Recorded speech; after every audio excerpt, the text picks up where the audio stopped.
The billionaire CEO's family drove her away. 4 years later, he saw her at the pediatric hospital with twins who looked just like him. "Alexander," she said, her voice steady despite the emotion building behind her eyes. "I'd like you to meet Micah and Maya. They're 3 years old." She paused, drawing a deep breath. "They're your children." The world seemed to tilt beneath Alexander's feet. He gripped the edge of the nearest chair, his eyes moving between the sleeping children and Naomi's face, searching for confirmation that he had heard her correctly. "My." The word came out strangled. "How is that possible?" "The usual way," Naomi said, a flash of her old wry humor surfacing briefly. "I was already pregnant when I left Boston. About 6 weeks along, though I didn't know it then." Alexander stared at the twins, really seeing them now. The boy had his dark hair and jawline, while the girl had inherited Naomi's delicate features combined with unmistakable Pierce characteristics. They were beautiful, perfect combinations of himself and the only woman he had ever truly loved. "Why didn't you tell me?" he asked, his voice barely above a whisper. "You know why." Naomi's expression hardened. "Your mother made it very clear what would happen to anyone who became pregnant with a Pierce heir. Your father threatened to destroy my medical career before it even began. And your sister promised to make sure I'd never work in any hospital in the country. Those weren't empty threats from your family, Alexander. They were promises. Have you ever wondered what it feels like to discover you've been a father for 3 years without knowing it? To realize that your own family's actions cost you precious years with your children? If you've ever experienced a moment that completely transformed your life in an instant, hit that like button and subscribe to Timeless Love Tales with Mr. Harrison for stories that will touch your heart and remind you what truly matters. Hi, my beautiful sisters. Today's story is for every woman who has ever had to choose between her dreams and someone else's expectations. For every mother who has faced impossible choices to protect her children. For every heart that has been broken by the very people who should have embraced it. Naomi Turner's journey reminds us that sometimes walking away isn't weakness. It's the strongest choice you can make. And sometimes, life gives second chances to those brave enough to stand their ground. Your worth isn't determined by anyone's family name or bank account. Your strength lies in knowing when to fight, when to flee, and when to forgive. Let's dive into this powerful story of love, loss, and unexpected reunion. The first time Alexander Pierce saw Naomi Turner after 4 years of silence, the world seemed to stop on its axis. He had been touring the newly constructed pediatric wing of St. Catherine's Hospital, a $50 million donation from Pierce Enterprises that the PR team insisted required the CEO's personal appearance. Alexander had been distracted, mentally reviewing quarterly projections while nodding at appropriate intervals as the hospital director droned on about state-of-the-art equipment and healing environments. Then he saw her. Naomi stood in the doorway of a patient room, her copper hair pulled back in a simple ponytail, wearing scrubs that couldn't disguise the elegant lines of her body. She was speaking softly to a nurse, her hands moving in that expressive way he remembered so vividly, as though her words alone couldn't contain the fullness of her thoughts. For a moment, Alexander forgot to breathe. For years had softened nothing between them.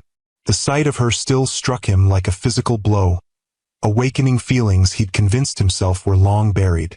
Then she turned, sensing his presence with that uncanny awareness she'd always possessed, and their eyes met across the gleaming hospital corridor. Recognition, shock, and something else, fear, flashed across her face before her expression closed completely, becoming the professional mask he'd never seen her wear during their time together. "Mr. Pierce?" the hospital director said, oblivious to the silent earthquake occurring beside him. "We're particularly proud of our oncology suite, which is just down this hallway." Alexander barely heard him. Naomi had disappeared back into the patient room, the door closing firmly behind her. His feet moved of their own accord, pulling him toward that closed door while his mind raced through the implications of her presence here. She had left Boston, left him, vanished so completely that even his considerable resources had failed to locate her. What was she doing back? And working at St. Catherine's, of all places? "Mr. Pierce." The director's voice penetrated his thoughts. "Is everything all right?" "Yes," Alexander said automatically, forcing his attention back to the man. I just recognized someone. An old acquaintance. The word felt wrong in his mouth. Naomi had been so much more than an acquaintance. She had been his salvation, his joy, his future, until his family had systematically destroyed what they'd built together. Perhaps we could continue the tour another time, Alexander suggested, his tone making it clear this wasn't actually a request. I'd like a moment alone. The director nodded quickly, years of dealing with wealthy donors having taught him when to press and when to retreat. Of course, my assistant will contact your office to reschedule.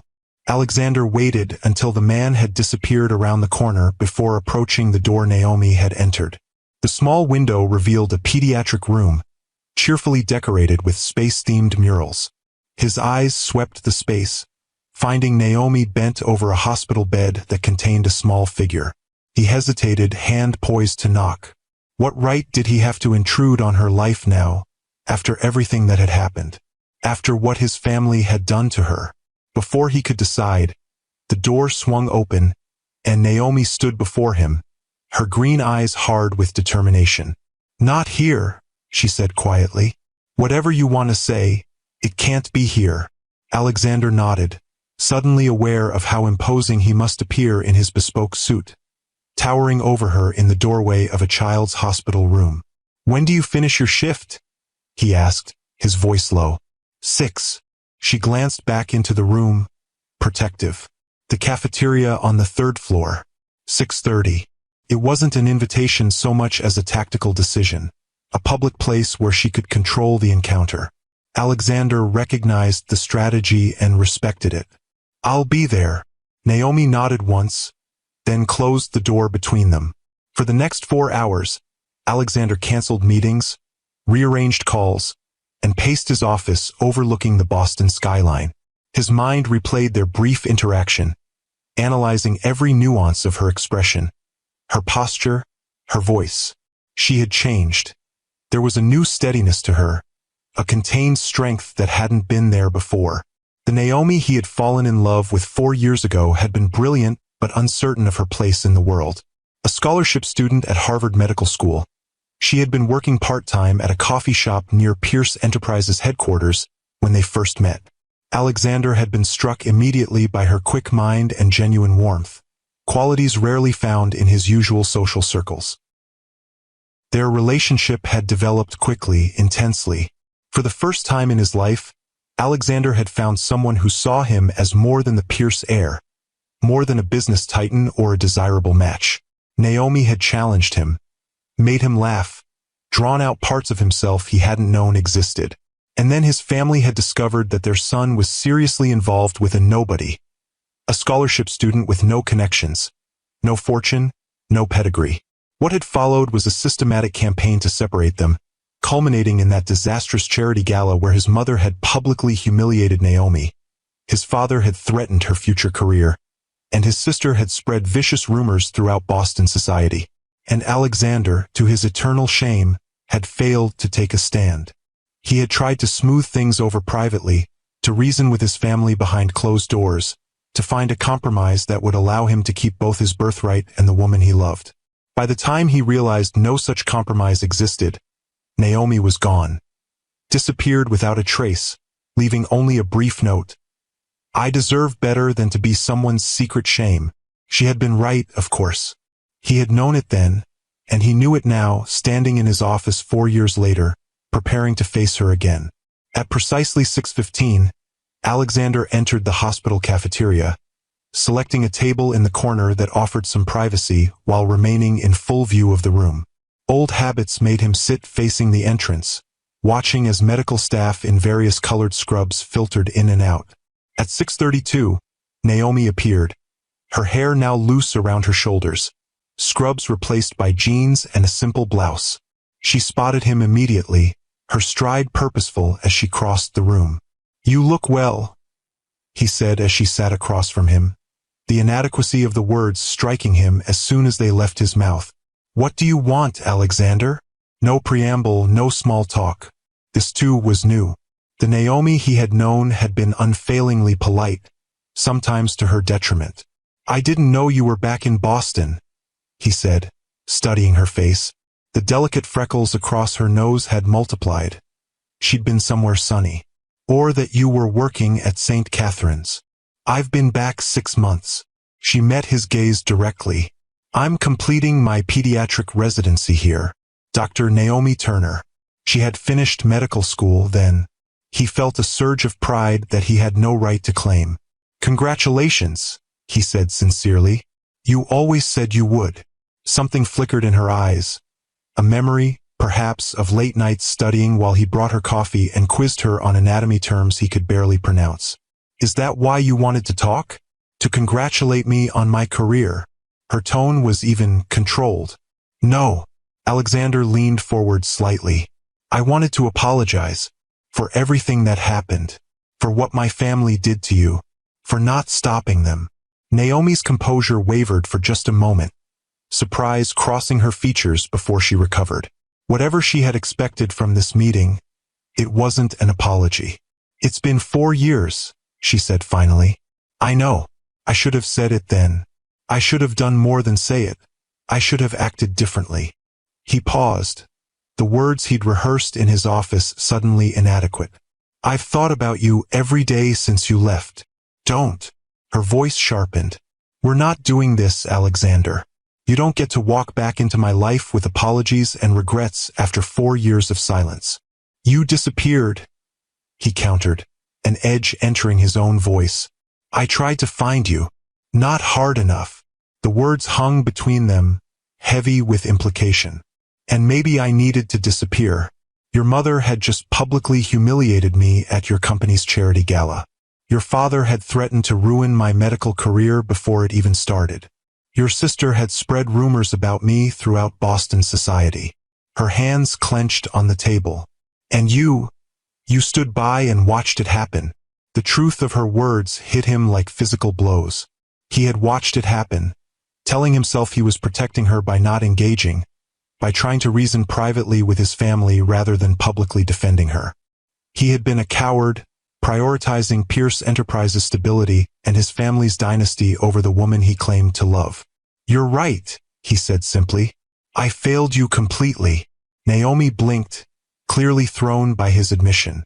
The Alexander she had known rarely conceded any point so directly. Well, she said after a moment, that's something at least. A silence fell between them, less hostile than before but still charged with unspoken history. The patient you were visiting, Alexander said finally. Family? Something shifted in Naomi's expression, a wariness entering her eyes. Yes. I hope they're recovering well. They are. She glanced at her watch. I should go. I have rounds early tomorrow. As she stood to leave, Alexander found himself desperate to prolong their contact, to find some way back into her life, however tenuous. Naomi, he said quickly, would you have coffee with me sometime? Properly, I mean, not in a hospital cafeteria. She hesitated, studying him with those perceptive green eyes that had always seen through his carefully constructed facades. I don't think that's a good idea. Please. He rarely used that word, had been taught from childhood that Pierces didn't plead for anything. But he used it now. One coffee. I just want to talk. About what, Alexander? The past is done. We've both moved on. Have we? He challenged softly. Something complicated passed across her face. I have to go. She turned and walked away, her back straight, not looking back even once. Alexander watched her disappear through the cafeteria doors, the familiar ache of her absence settling into his chest once more. But something had changed. She was back in Boston. She had agreed to meet him, however briefly.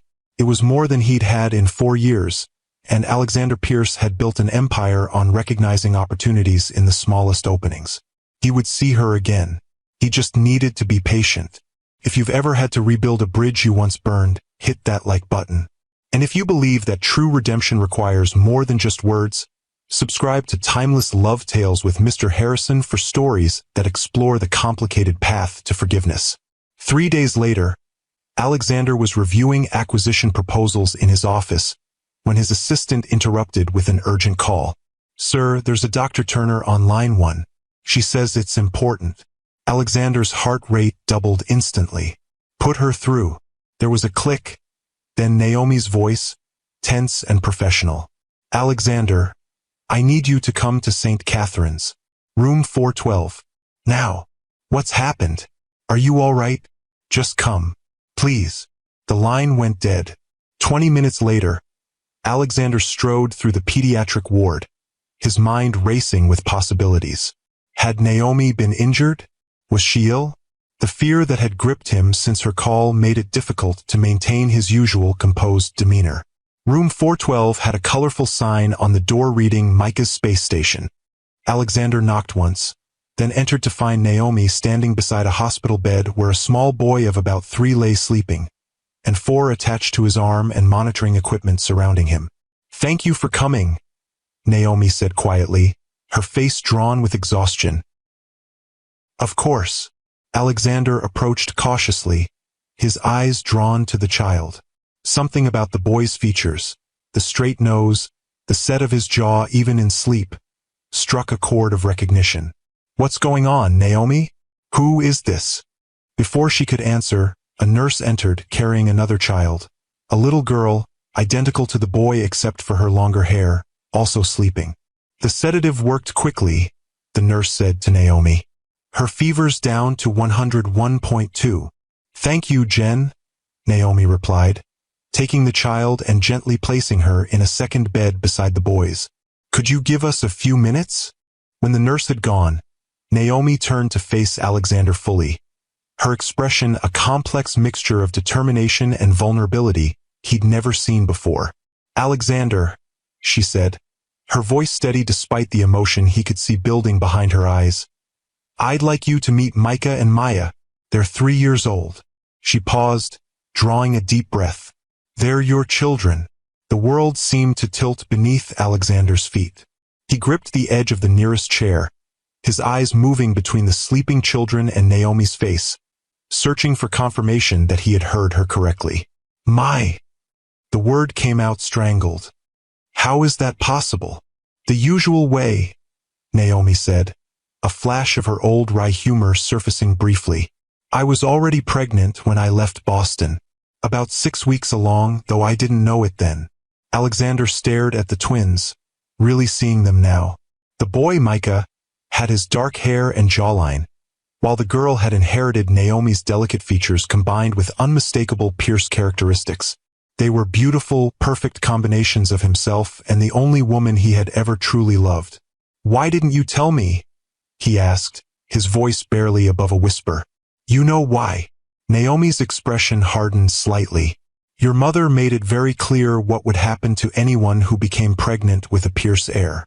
Your father threatened to destroy my medical career before it even began. And your sister promised to make sure I'd never work in any hospital in the country. Those weren't empty threats from your family, Alexander. They were promises. He did recall the memory of his mother's cruel speech at the charity gala, delivered with a champagne flute in hand and a smile on her face as she systematically destroyed Naomi's reputation, was seared into his mind. They're sick? He asked, nodding toward the twins. Micah has pneumonia. Maya developed a sympathetic fever. They've always been connected that way. Naomi rubbed her temples. They're responding well to antibiotics, but Micah's asthma complicates things. Asthma? Alexander felt each new piece of information like a physical blow. His children had been alive for 3 years. They had personalities, medical histories, favorite foods and colors and stories, and he had missed all of it. He inherited it from your side, Naomi said. Your sister had childhood asthma, didn't she? Alexander nodded numbly, remembering Elisa's breathing treatments when they were young. Why tell me now, after 3 years? Naomi sank into a chair, suddenly looking every bit as exhausted as she must have felt. Because they're asking about their father. Because hiding them from you was never my plan, it was just survival. Because... She looked up at him, her green eyes bright with unshed tears. Because they deserve to know you, regardless of our past. Alexander moved slowly to the space between the 2 small beds, looking down at his sleeping children. His throat tightened with an emotion he couldn't name. Grief and joy and rage and wonder all tangled together. "I've missed everything," he said softly. "Not everything," Naomi replied. "There are only 3. There's still so much ahead, if you want to be part of it." "If I want?" Alexander turned to her, incredulous. "Of course I want to be part of their lives. They're my children, Naomi." "It's not that simple, Alexander. You come with complications. Your family." "My family has no say in this," he interrupted, a cold determination settling over him. "Not anymore." Naomi studied him, searching for something in his expression. "You've changed." Yes, it was the simple truth. The past 4 years had transformed him, stripped away illusions about his family's dynasty and his place within it. "After you left, I started seeing things differently. The company, my parents, the life I thought I was supposed to want." He paused. "I've been dismantling my father's power structure at Pierce Enterprises for the past 2 years. He and my mother moved to the Cayman Islands last summer, partly in protest, partly for tax reasons." Surprise flickered across Naomi's face. "I hadn't heard. I've changed other things too." Alexander hesitated, then continued. "I established a foundation for first-generation medical students. It provides full scholarships and living stipends." He didn't add that he had named it after her, or that he reviewed each candidate personally, looking for the same determination and compassion that had drawn him to Naomi. Before she could respond, Micah stirred, his small face scrunching as he blinked awake. "Mommy?" he called, voice raspy from sleep and illness. Naomi was at his side instantly. "I'm here, sweetheart. How are you feeling?" "Thirsty." The boy's gaze drifted to Alexander, curiosity replacing drowsiness. "Who's that?" Alexander felt frozen, overwhelmed by the direct gaze of his son. His son. Seeing him for the first time, Naomi glanced at Alexander, a silent question in her eyes. When he nodded, she turned back to Micah. "This is Alexander," she said gently. He's your father." Micah's eyes widened, suddenly looking even more like Alexander's. "For real, for real," Alexander confirmed, finding his voice as he moved closer to the bed. "It's very nice to meet you, Micah." The boy studied him with solemn intensity. "Do you like rockets?" Alexander felt a smile tug at his lips. "I do. Very much." "Me too," Micah said, as if this settled something important. "Maya likes stars better. She's still sleeping." "I can see that." Alexander glanced at the other bed where Maya remained peacefully asleep. "Your mom tells me you haven't been feeling well." Micah nodded, pointing to his chest. "My lungs got sick, but Dr. Wilson says I'm being very brave." "You certainly are," Alexander agreed, fighting the urge to reach out and touch the boy's hair, to confirm he was real. A small hand emerged from the blankets, reaching toward him. "You can hold my hand if you want. Mommy says it helps with the scary stuff." Alexander gently took his son's hand, marveling at how tiny it was within his own. Something profound shifted inside him, a tectonic realignment of priorities, of purpose, of identity. In that moment, holding Micah's small hand, Alexander Pierce became a father in more than just biology. "Does it help?" Micah asked, watching Alexander's face with curious intensity. "With the scary stuff?" "Yes," Alexander answered truthfully. "It helps very much." Naomi observed this exchange silently, her expression unreadable as she adjusted Micah's foreline. The moment was interrupted when Maya stirred in the adjacent bed, her eyes fluttering open. "Mommy?" she called, voice small and confused. "I'm here, sweetheart." Naomi moved to Maya's bedside, brushing dark curls from the little girl's forehead. "How's my brave girl feeling?" "My head hurts," Maya mumbled, then noticed Alexander. Unlike her brother's immediate curiosity, Maya regarded the stranger with cautious assessment, her eyes, so like Naomi's in shape but with Alexander's deep blue color, narrowing slightly. "Who's that?" Before Naomi could answer, Micah called out excitedly, "That's our dad. He likes rockets." Maya's expression remained skeptical. "For real?" Alexander approached her bed slowly, recognizing the wariness in her gaze, the same expression he'd seen in board meetings when someone was presenting questionable data. His daughter was already a critical thinker. "For real," he confirmed softly. "My name is Alexander." "I'm Maya," she replied formally, as though introducing herself at a diplomatic function rather than from a hospital bed. "I'm 3.5. "It's an honor to meet you, Maya," Alexander responded with equal formality. Instinctively understanding this child required a different approach than her brother. Maya studied him for a long moment, then asked, "Where were you before?" The directness of the question struck Alexander like a physical blow. He glanced at Naomi, who gave a small nod, encouraging him to answer honestly. "I was here in Boston," he said carefully. "I didn't know about you and Micah until today." "Why not?" Maya pressed, her young face serious.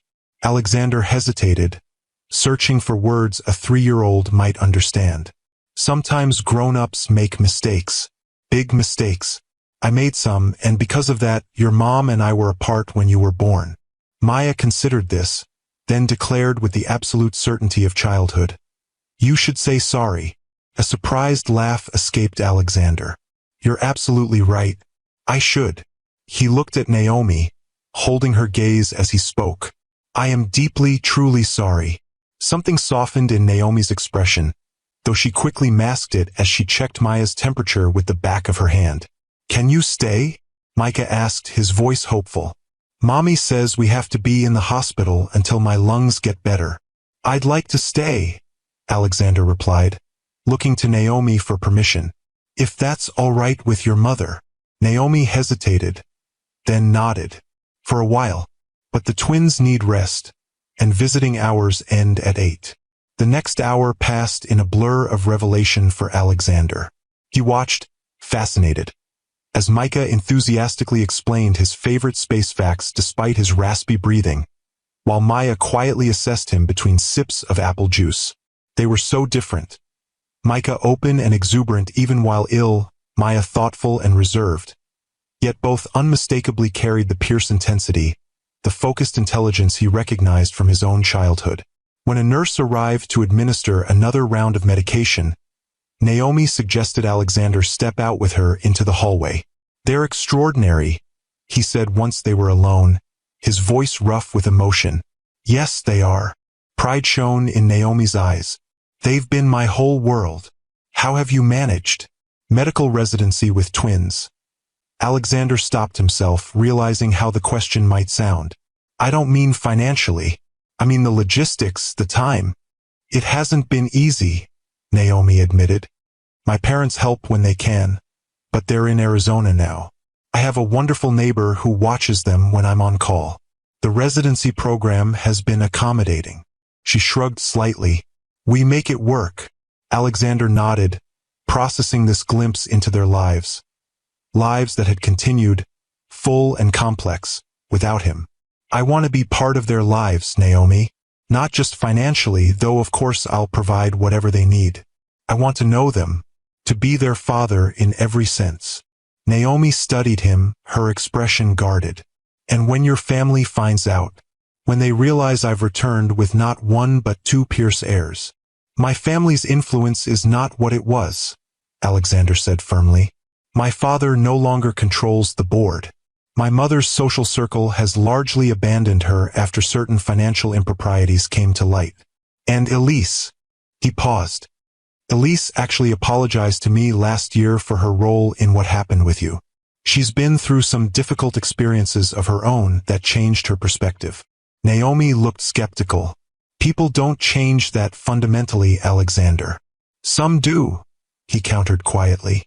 "When they're forced to confront the consequences of their actions. When they lose something irreplaceable." His eyes held hers. "When they realize too late what truly matters." A charged silence fell between them, heavy with unspoken history and the ghost of what they had once been to each other.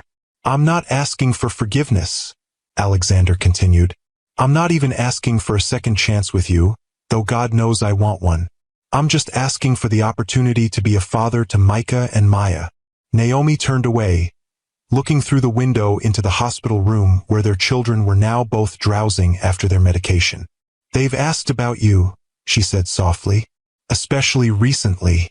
Maya wanted to know why other children at preschool had daddies and they didn't." "What did you tell them?" "That their father lived far away. That he was a good man who would have loved them very much if he had known them." She glanced back at him. "I never spoke badly of you to them, Alexander. Whatever was between us, they deserved the chance to form their own opinions of their father." Gratitude washed through him. Even after everything, she had protected his relationship with children he hadn't known existed. It was more generosity than he deserved. "Thank you," he said simply. Naomi nodded, then checked her watch. "Visiting hours are almost over. They need rest, and I have early rounds tomorrow." "Of course." Alexander hesitated. "May I come back tomorrow?" "They'd like that." Naomi's expression softened slightly. "They've already decided you're acceptable, which is quite an achievement. Maya doesn't warm to people easily." "She reminds me of you," Alexander said with a small smile. "Cautious. Analytical." "She reminds me of you," Naomi countered. "Stubborn. Precise in her language. Impossible to distract once she's focused on something."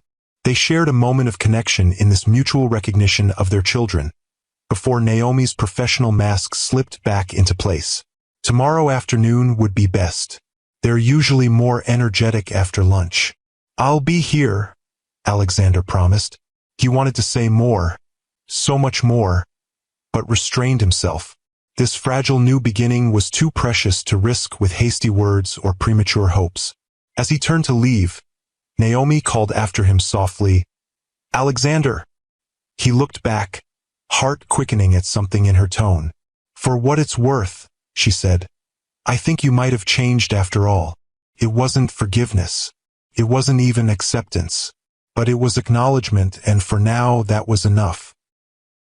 If you've ever had to rebuild trust after it was broken, or if you've witnessed how children can transform even the most guarded hearts, hit that like button and share your thoughts in the comments.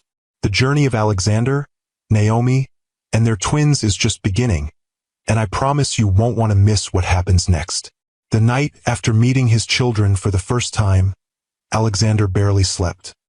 He lay awake in his penthouse overlooking Boston Harbor, his mind racing with images of tiny hands and solemn blue eyes, of Micah's enthusiastic chatter and Maya's careful assessment. His children. The words still felt surreal, miraculous, and devastating in equal measure. By morning, he had made several decisions. First, he called his assistant and cleared his schedule for the next 2 weeks, delegating critical meetings to his executive team. Then he contacted his lawyer to begin establishing trust funds for the twins. Finally, he made a call he'd been avoiding for years. "Alexander." His sister's voice held surprise. "It's been months. Is everything all right?" "Elise," he said, dispensing with pleasantries. "I need to tell you something important, something that will eventually reach Mother and Father. But I wanted you to hear it from me first." "You sound serious. What's happened?" "I've just discovered I'm a father. Twins. A boy and a girl. They're 3 years old." The silence on the other end stretched for several seconds. "Naomi?" Elise finally asked. "Yes." Another pause. "She's back in Boston?"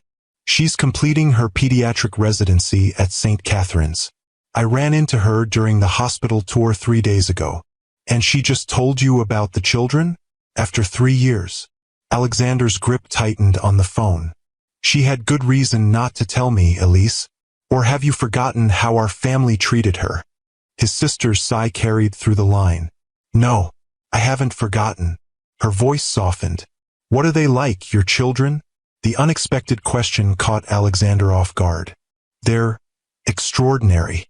The boy, Micah, is enthusiastic and open. The girl, Maya, is more reserved, analytical. They both love space, stars and rockets." "They sound wonderful," Elise said, and to his surprise, her voice held genuine warmth. "I meant what I said last year, Alexander. I'm truly sorry for my part in what happened with Naomi. I was cruel and thoughtless. If there's any way I can make amends now—" "Actually, there is." Alexander took a deep breath. When mother and father find out about this, they'll likely try to interfere. I need to know you won't help them. I won't, Elise promised immediately. In fact, I'll run interference if needed. They don't have the same hold over me they once did. Thank you. Alexander hesitated, then added, the twins might like to meet their aunt someday, when things are more settled. I'd like that very much. Elise's voice caught slightly. Congratulations, Alexander. Truly. After hanging up, Alexander felt a weight lift from his shoulders. His relationship with his sister had been strained for years, first by her role in Naomi's departure, then by his gradual distancing from the family's toxic dynamics. This conversation felt like the beginning of something new, a tentative bridge across old wounds.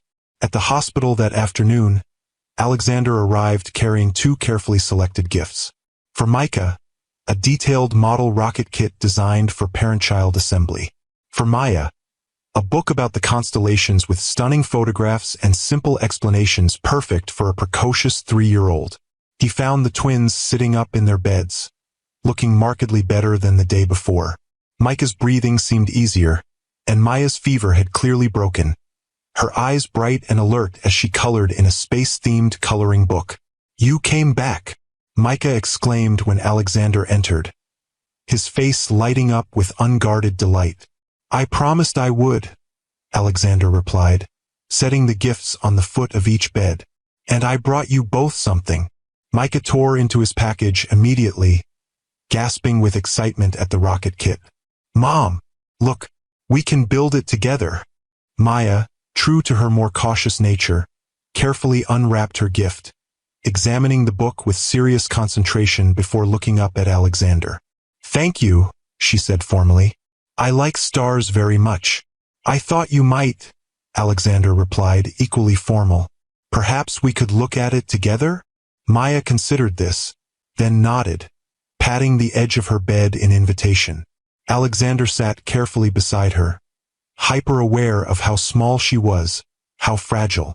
As they began paging through the book, Maya gradually relaxed, her natural curiosity overcoming her reserve as she asked increasingly detailed questions about nebulae and black holes. Across the room, Naomi entered, still in her scrubs, clearly having come directly from her rounds. She paused in the doorway, taking in the scene, Alexander reading with Maya, Micah excitedly explaining the rocket kit he planned to build. Something complicated passed across her face before she schooled her expression. How are my space explorers feeling today? She asked, moving to check Micah's temperature with the back of her hand. Better, Micah declared. Dr. Wilson said maybe we can go home tomorrow if my breathing stays good. That's the plan, Naomi confirmed, glancing at Alexander. His latest chest X-ray shows significant improvement. That's wonderful news, Alexander said, carefully closing the star book as Maya stifled a yawn. You both seem tired. Perhaps I should let you rest. No, Micah protested immediately. You just got here. Tell us a story first. A story, Alexander repeated, momentarily at a loss. About when you were little, Maya clarified, her serious eyes fixed on his face. Mommy tells us stories about when she was little. Did you like space when you were a boy? Alexander glanced at Naomi, who gave a small nod of encouragement. I did, actually, he said, settling more comfortably on the edge of Maya's bed. When I was about 8 years old, my father bought me a telescope for Christmas. It wasn't a very good one, just a beginner model, but I thought it was magical. Did you see planets? Micah asked eagerly. I did. I set it up on the roof of our house, which I wasn't supposed to do, Alexander admitted with a conspiratorial smile. My sister Elise, your aunt, would keep watch while I climbed out the attic window with my star charts and notebook. You have a sister? Maya's eyes widened slightly. We have an aunt? Yes, Alexander confirmed, realizing how much of his life, his family, was unknown to them. Her name is Elise. She's 3 years younger than me. Does she like space too? Micah wanted to know. Not as much as I did. She preferred books about explorers and adventurers. Alexander smiled at the memory. But she helped me with my stargazing because she knew how much I loved it. Will we meet her? Maya asked, her directness catching Alexander off guard again. I hope so, he answered honestly.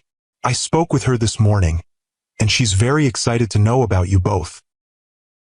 Naomi looked up sharply at this, but said nothing, busying herself with adjusting Micah's pillows.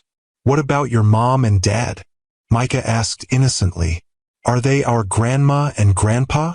The question hung in the air, heavy with unspoken complications. Alexander chose his words carefully. They are your grandparents, yes, but they live very far away now, in a place called the Cayman Islands. That's okay, Micah said easily. We have Grandma and Grandpa Turner. They live in Arizona, which is also far away, but they send us presents and talk to us on the computer. They sound wonderful, Alexander said sincerely, grateful to Naomi's parents for being there when his own family had failed so completely. They are, Naomi confirmed quietly. They've been incredibly supportive. The conversation continued for another half hour, the twins gradually growing drowsy as the afternoon wore on. When both children had finally drifted off to sleep, Naomi gestured for Alexander to join her in the hallway. You told your sister, she said once they were alone, her voice carefully neutral. Yes, I wanted her to hear it from me, not through the family grapevine. Alexander studied Naomi's face, trying to read her reaction. She's changed, Naomi. She expressed genuine remorse for her role in what happened. People say many things when confronted with the consequences of their actions, Naomi replied, though her tone lacked the edge he might have expected. What matters is what she does now. She offered to run interference with my parents when they inevitably find out. Naomi raised an eyebrow. And you believe her? I do. Alexander hesitated, then added, the family dynamics have shifted significantly in the past few years. My father's health scare 2 years ago, combined with some questionable financial decisions, weakened his position considerably. My mother's social standing collapsed after a scandal involving misappropriated charity funds. And Elise. He paused. Elise went through a difficult divorce that opened her eyes to many things. I see. Naomi was quiet for a moment, processing this information. And what about you, Alexander? What changed you? The question was direct, penetrating, pure Naomi. Alexander considered his answer carefully. Losing you, he said finally. Realizing what I had sacrificed for a family legacy that suddenly seemed hollow. Watching my father manipulate and control everyone around him and recognizing those same tendencies in myself.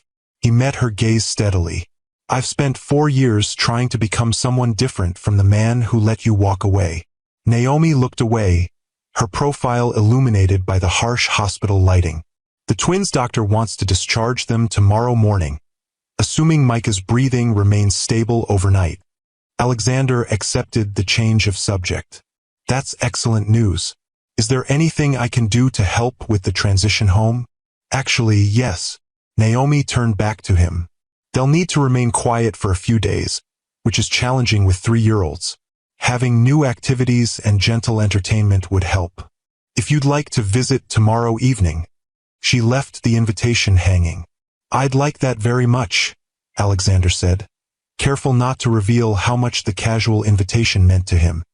What time would be best? Around 6? After they've had dinner and settled a bit. 6 it is. Alexander hesitated, then asked the question that had been weighing on him. Naomi, what have you told them about me? Before yesterday, she sighed softly. Not much, honestly. When they first started asking about their father around their 2nd birthday, I told them you lived far away. As they got older and the questions became more specific, I said you were a good man who didn't know about them, but who would have loved them if you had. She met his eyes directly. I never wanted them to feel unwanted or abandoned, Alexander. Whatever happened between us, that wasn't their burden to carry. The generosity of this stunned him. After everything his family had done, after his own failure to stand by her, Naomi had still protected his image in the eyes of their children. Thank you, he said simply. the words wholly inadequate for the depth of his gratitude. Naomi nodded, then glanced at her watch. I need to check on a few other patients before my shift ends. Will you stay with them until I get back? Of course. As Naomi walked away, Alexander returned to the twins' room, settling into the chair between their beds. Looking at their peaceful sleeping faces, he made a silent vow. He would be worthy of the second chance he'd been given. He would be the father these children deserved, and perhaps someday the man Naomi had once believed him to be. If you've ever been given a second chance you weren't sure you deserved, hit that like button. And if you believe that our past mistakes don't have to define our future, subscribe to Timeless Love Tales with Mr. Harrison for more stories of redemption, forgiveness, and the transformative power of love. The next evening, Alexander arrived at Naomi's apartment precisely at 6, carrying a carefully selected assortment of quiet activities for the twins. The building was modest but well-maintained, located in a family-friendly neighborhood not far from the hospital. As he approached the door to apartment 3B, he felt an unexpected nervousness. This was different from hospital visits. This was entering their home, their established life, a life that had been built entirely without him. Micah answered his knock with excited energy that belied his recent illness. Dad, you came. Mom said you would, but sometimes grown-ups forget their promises. The casual dad sent a jolt through Alexander's chest. It had been less than 48 hours since he'd learned of the twins' existence, yet Micah had already embraced him with the unguarded acceptance only a child could offer. I try never to break my promises, Alexander said seriously, stepping into the apartment, especially important ones. The space was warm and inviting, clearly decorated with children in mind, but with Naomi's distinctive touch evident in the carefully chosen artwork and organized bookshelves. Medical textbooks shared space with children's stories. A small dining table was covered with art supplies. The furniture was modest but comfortable, creating a home that felt lived in and loved. Maya appeared from what Alexander assumed was the children's bedroom, moving with more reserve than her brother but with clear curiosity in her eyes. Hello, she greeted formally. Did you bring more books? Alexander smiled, kneeling to her level. I brought several things I thought you both might enjoy while you're recovering. He opened the large bag he carried, revealing puzzle books, modeling clay, a simple board game, and yes, more books, this time about the solar system and space exploration. Cool, Micah exclaimed, immediately reaching for the modeling clay. Can we make planets? That sounds like an excellent project, Alexander agreed, glancing up as Naomi emerged from the kitchen, drying her hands on a dish towel. I see you've been properly greeted, she said with a small smile. They've been watching the window for the past hour. I'm honored, Alexander replied, rising to his feet. How are they feeling? Much better. Micah's breathing is almost back to normal, though he'll need to use his inhaler for another week as a precaution. She gestured toward the living room. Make yourself comfortable. I was just finishing dinner preparations. Can I help with anything? Naomi looked momentarily surprised by the offer. Actually, if you could help the twins wash up, that would be helpful. The bathroom is down the hall. The simple domestic task, helping small hands with soap and water, ensuring sleeves stayed dry, mediating a minor dispute over whose turn it was to use the dinosaur towel, felt strangely significant to Alexander. These were the everyday moments he had missed for 3 years, the routine interactions that built a parent-child relationship. Dinner was a simple affair. Chicken soup and homemade bread that Naomi explained her neighbor had brought over. The twins chattered throughout the meal, Micah dominating the conversation with elaborate plans for rocket building, while Maya occasionally interjected with surprisingly insightful questions about how real rockets worked. You know a lot about space for someone who works with money, Maya observed, fixing Alexander with her penetrating gaze. I studied engineering in college before I went into business, Alexander explained, impressed by her perception. I've always been fascinated by how things work. Like mommy with bodies, Micah added helpfully. She knows how everything inside people works. That's right, Naomi confirmed with a smile. Everyone has different things they're curious about. What else do you like besides space and money? Maya asked Alexander, clearly conducting her own personal assessment of this new figure in their lives. Alexander considered the question seriously. I enjoy sailing. Being out on the water helps me think clearly. I like classical music, particularly Bach. And I've always enjoyed building things. Models when I was younger, and now companies and projects. Do you have a boat? Micah asked, eyes wide. I do, Alexander admitted. A sailboat. Can we see it sometime? The hope in Micah's voice was palpable. Alexander glanced at Naomi, not wanting to overstep. Perhaps when you're fully recovered, if your mother agrees. We'll see, Naomi said. Her standard parental response non-committal but not dismissive. Now, who's ready for dessert? Ms. Rodriguez sent over her famous apple crisp. After dinner and dessert, Alexander helped the twins set up their modeling clay on the coffee table. As they worked together creating a solar system, complete with rings for Saturn and the appropriate number of moons for each planet, he found himself marveling at how natural it felt. This simple family evening that was simultaneously his first and felt somehow familiar, as though his body remembered a rhythm his mind had never known. When the twins began showing signs of fatigue, Naomi announced it was bath time, then bedtime. Alexander prepared to leave, not wanting to intrude on their established routine, but Micah had other ideas. Can Dad read our bedtime story tonight? He asked Naomi, his expression hopeful. Again, that word, Dad, sent a wave of emotion through Alexander. Naomi hesitated only briefly before nodding. If he has time. I have time, Alexander said quickly. Too quickly, perhaps, but he couldn't help himself. The opportunity to participate in this ritual felt precious, sacred almost.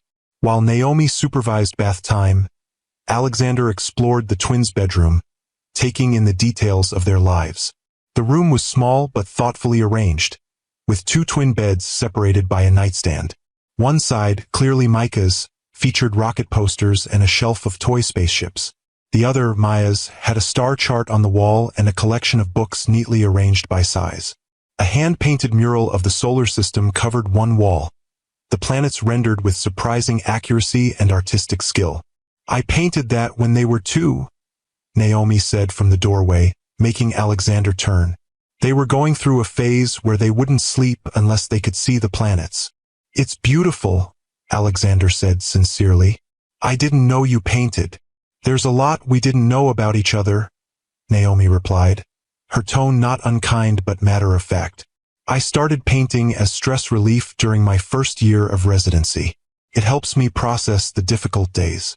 Before Alexander could respond, the twins burst into the room in matching space-themed pajamas, hair damp from their baths, faces glowing with the particular radiance of children who have successfully delayed bedtime by a few precious minutes. Story time, Micah announced, climbing into his bed. Dad's reading tonight. Maya approached her own bed more sedately, but her eyes held the same anticipation. Can we read the one about the girl astronaut? She asked, pointing to a book on her shelf. An excellent choice, Alexander said, retrieving the book and settling into the chair between their beds. As he began to read, he was acutely aware of Naomi watching from the doorway, her expression a complex mixture of emotions he couldn't fully decipher. The story was about a young girl who dreamed of traveling to the stars, facing and overcoming various obstacles through determination and creativity. Alexander read with animation, doing different voices for each character, earning giggles from Micah and thoughtful nods from Maya. By the time he finished, both children were heavy-lidded with sleep. He closed the book gently, then, after a moment's hesitation, leaned over to kiss first Micah's forehead, then Maya's. Good night, space explorers, he said softly. Sweet dreams. Night, Dad, Micah mumbled, already half asleep. Maya regarded him with drowsy seriousness. Will you come back tomorrow?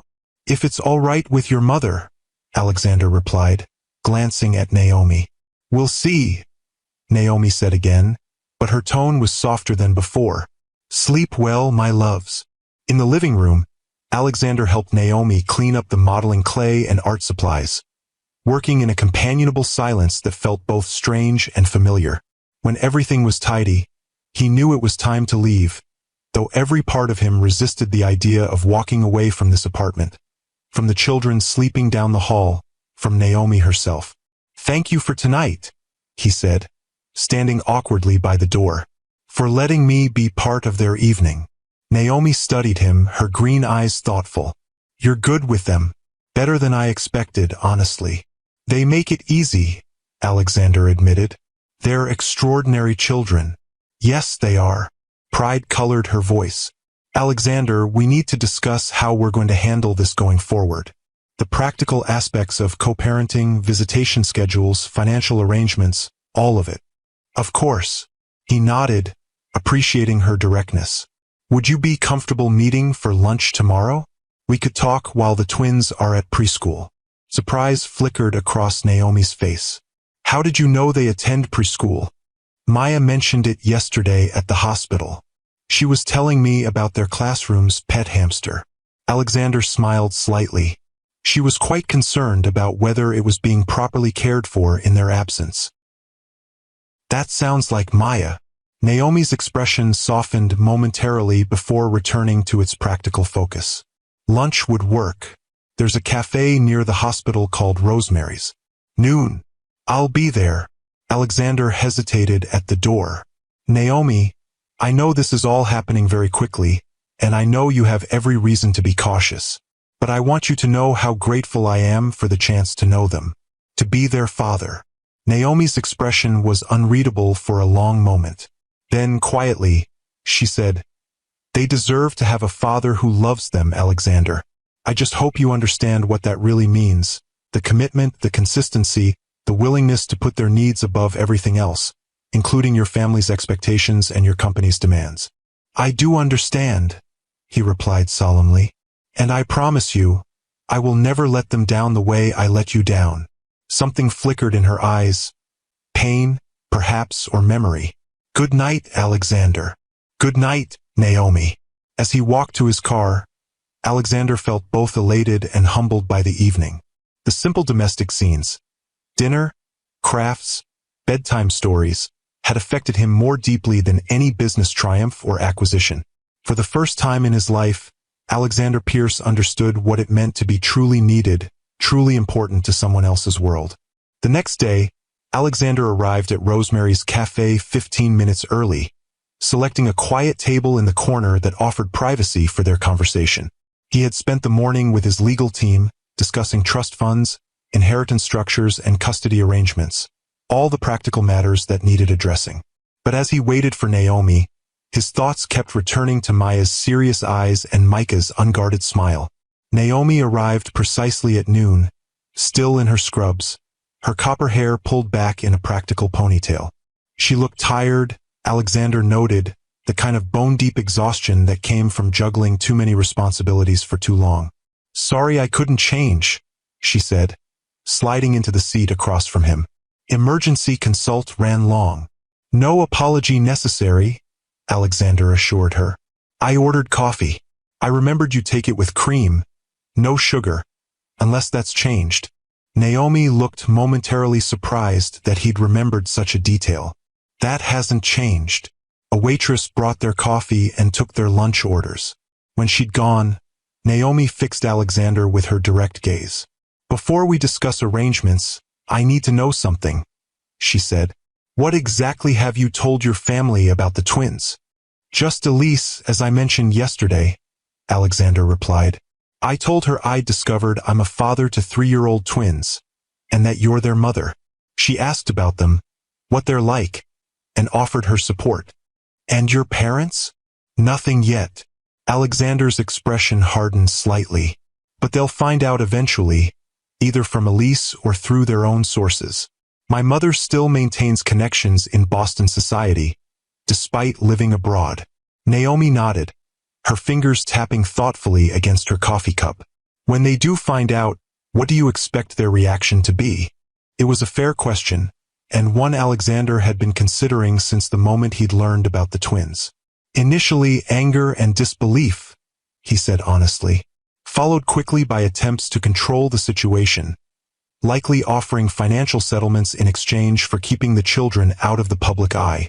And when that doesn't work, they'll try to establish themselves as grandparents on their terms, lavish gifts, trust funds with strings attached, attempts to shape the twins' futures according to Pierce family traditions. Alexander met her gaze directly. But they'll have no legal authority to do any of that. I've already taken steps to ensure it. Naomi raised an eyebrow. What steps? I've restructured my holdings to protect assets from family interference. I've updated my will to name you as the twins' guardian and trustee of their inheritance should anything happen to me. And I've made it clear to the board at Pierce Enterprises that my personal life is not up for discussion or negotiation. He paused. I've learned from my mistakes, Naomi. I won't allow my family to interfere in my children's lives the way they interfered in our relationship. Naomi studied him for a long moment, as if searching for any sign of the old Alexander, the man who had prioritized family legacy over love. Whatever she saw in his face must have satisfied her, because she nodded slightly. All right, she said. Let's discuss practical arrangements. For the next hour, they worked through the logistics of co-parenting. Alexander proposed a gradual increase in his time with the twins, starting with evening visits and weekend afternoons, eventually building to overnight stays once they were comfortable with him. Naomi agreed with the stipulation that she would be present for the first few weeks of visits. They need time to adjust to this new reality, she explained. Especially Maya. She processes changes more slowly than Micah. I've noticed, Alexander said. She observes everything, considers it carefully before responding. She reminds me of my grandfather in that way. He was the same, always 3 steps ahead because he took the time to analyze every angle. Your grandfather? Naomi looked surprised. You rarely spoke about him. He died when I was 12, Alexander explained. But he was different from my father, more thoughtful, less driven by appearances. He built the company from nothing, while my father was more concerned with maintaining status. He smiled slightly. I think Maya would have liked him.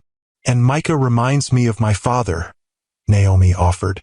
The same enthusiasm, the same inability to contain his excitement about things that interest him. I'd like to meet your parents someday, Alexander said carefully, to thank them for everything they've done for the twins. For you. Naomi's expression softened slightly. They're planning to visit for the twins' 4th birthday next month. Perhaps you could join us for the celebration. The invitation, tentative as it was, felt significant. I'd be honored, Alexander said simply. As their lunch concluded, they moved on to financial matters. This was where Alexander anticipated the most resistance, knowing Naomi's fierce independence. I want to establish trust funds for their education and future needs, he began. And I'd like to contribute to their current expenses, healthcare, childcare, anything they require. Naomi's expression grew guarded. We've managed fine without financial support for 3 years, Alexander. I know you have, he acknowledged. And that's a testament to your strength and resourcefulness. But they're my children too, Naomi. Providing for them financially is both my responsibility and my right. She considered this, then nodded slowly. Educational trusts are reasonable. As for current expenses, we can discuss specific needs as they arise. But I don't want them suddenly showered with excessive luxury or spoiled with extravagant gifts. That's not how I want them raised. I understand and respect that, Alexander assured her. My goal isn't to change the wonderful life you've built for them, but to support it. As they prepared to leave the cafe, Alexander hesitated, then asked the question that had been weighing on him. Naomi, why did you call me that day at the hospital? You could have continued keeping the twins' existence from me. What changed? Naomi was quiet for a moment, gathering her thoughts. Several things, she finally said. Micah's illness was frightening. I realized how important it was for them to have medical history from both sides of their family. And as I mentioned, they've been asking more questions about you. She met his gaze directly. But mostly, I saw you that day at the hospital and you seemed different. There was something in your eyes, in the way you carried yourself. Less arrogance, more substance. I thought perhaps you might finally be the father they deserve." The assessment was both brutally honest and surprisingly hopeful. "I'm trying to be," Alexander said quietly. "Every day. I'm trying to be better than I was." Naomi nodded, then glanced at her watch. "I need to get back to the hospital. The twins finish preschool at 3. Their neighbor, Mrs. Castillo, picks them up when I'm working. They'd be happy to see you this evening if you'd like to come by." "I'd like that very much," Alexander replied, careful not to reveal how much the casual invitation meant to him. As they parted ways outside the cafe, Alexander felt a cautious optimism taking root. The path forward wouldn't be simple or easy, but it was clear. A path toward being the father his children needed and, perhaps someday, the man worthy of Naomi's trust once more. If you believe that our greatest growth often comes from our most painful mistakes, hit that like button. And if you've ever had to rebuild something precious that was once broken, subscribe to Timeless Love Tales with Mr. Harrison for more stories that remind us it's never too late to become the person we were meant to be. Over the next 3 weeks, Alexander established a new rhythm to his life, one centered entirely around Micah and Maya. He visited the apartment every evening he was invited, which quickly became most evenings. He rearranged his work schedule to be free by 5, delegating responsibilities that had once seemed crucial but now felt secondary to bedtime stories and dinner conversations. The twins adjusted to his presence with varying speeds. Micah embraced Alexander completely and immediately, his natural openness making the transition seamless. Maya remained more cautious, observing Alexander carefully, testing him with questions and challenges before gradually allowing herself to trust his consistency. "Why do you wear a tie every day?" she asked one evening as Alexander arrived directly from the office. "Is it a rule?" "It's a business custom," Alexander explained, kneeling to her level. "But not a rule I particularly enjoy." Without hesitation, Maya reached up and tugged at his tie. "You should take it off then. Mom says we don't have to do things that make us uncomfortable unless they're important, like medicine or vegetables." Alexander laughed, loosening the tie and slipping it off. "Your mother is very wise." "I know," Maya replied seriously. "She's the smartest person in the whole hospital. Dr. Wilson said so." These small moments, Maya's unexpected observations, Micah's enthusiastic hugs, the gradual building of trust and connection, became the highlights of Alexander's days. For the first time in his life, his identity was defined not by his family name or corporate position, but by being Micah and Maya's dad. The transformation was noticed at Pierce Enterprises. His executive team exchanged glances when he declined evening networking events to attend preschool parent nights. His assistant adjusted to scheduling important calls around bath time. His driver grew accustomed to making stops for children's books and art supplies.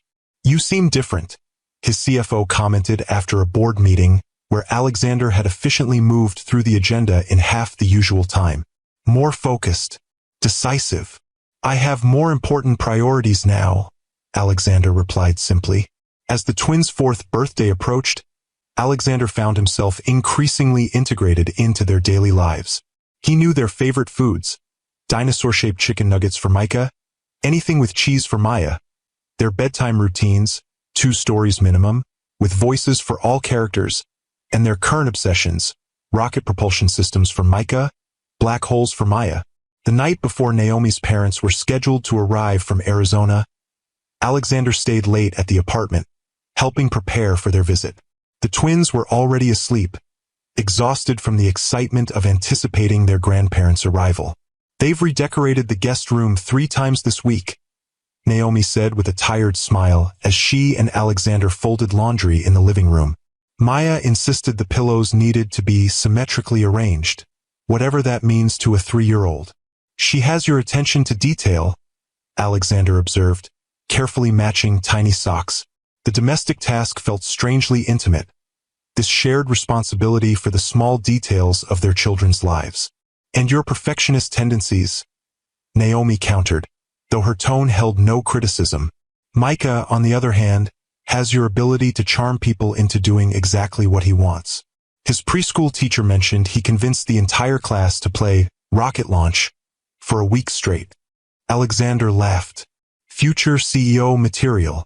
God help us. Naomi replied with a smile that quickly faded into a more serious expression. Alexander, there's something we should discuss before my parents arrive. Of course.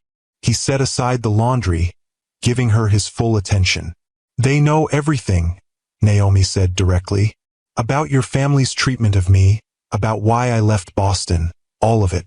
They were the ones who helped me start over when I first discovered I was pregnant. She hesitated. They may not be immediately welcoming. Alexander nodded, having expected as much. That's completely understandable. I'd be concerned if they weren't protective of you and the twins. They're good people, Naomi continued. Fair-minded and forgiving eventually. But they'll need to see for themselves that you're committed to the twins. That this isn't just... She trailed off. Just what? Alexander prompted gently. Naomi met his gaze directly. That this isn't just guilt or novelty or some Pierce family obligation. That you truly want to be their father, for the long haul, through tantrums and school problems and teenage rebellion and everything else that comes with parenthood. I do, Alexander said with quiet certainty. Naomi, these past weeks have been the most meaningful of my life. I can't imagine going back to the way things were before. The emptiness, the hollow achievements, the constant striving for things that don't actually matter. He paused. I know I have to earn your parents' trust, just as I'm earning yours and Maya's. I'm prepared to do that however long it takes. Naomi studied him for a long moment, then nodded. They arrive tomorrow at noon. The birthday party is Saturday at 2. Nothing fancy, just cake and presents in the park down the street with a few friends from preschool. Should I bring anything? Do anything specific to prepare? Just be yourself, Naomi advised. The version of yourself I've seen these past weeks with the twins. That's who they need to meet. The next day, Alexander arrived at the apartment precisely at 2, having deliberately given Naomi's family time to settle in before he appeared. He carried carefully wrapped presents for the twins and a bouquet of flowers, not ostentatious, but thoughtfully selected for Naomi's mother.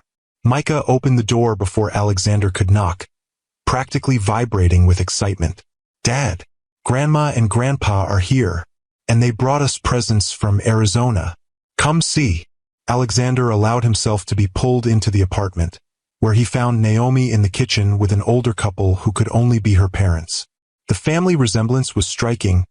Naomi had her mother's copper hair and her father's green eyes and determined chin. Mom, Dad, Naomi said, her tone carefully neutral. This is Alexander Pierce. Alexander, my parents, Robert and Eleanor Turner. Robert Turner was a tall, distinguished man with silver-streaked dark hair and a professor's thoughtful demeanor. He extended his hand with formal politeness. Mr. Pierce. Please call me Alexander, he replied, shaking the offered hand firmly.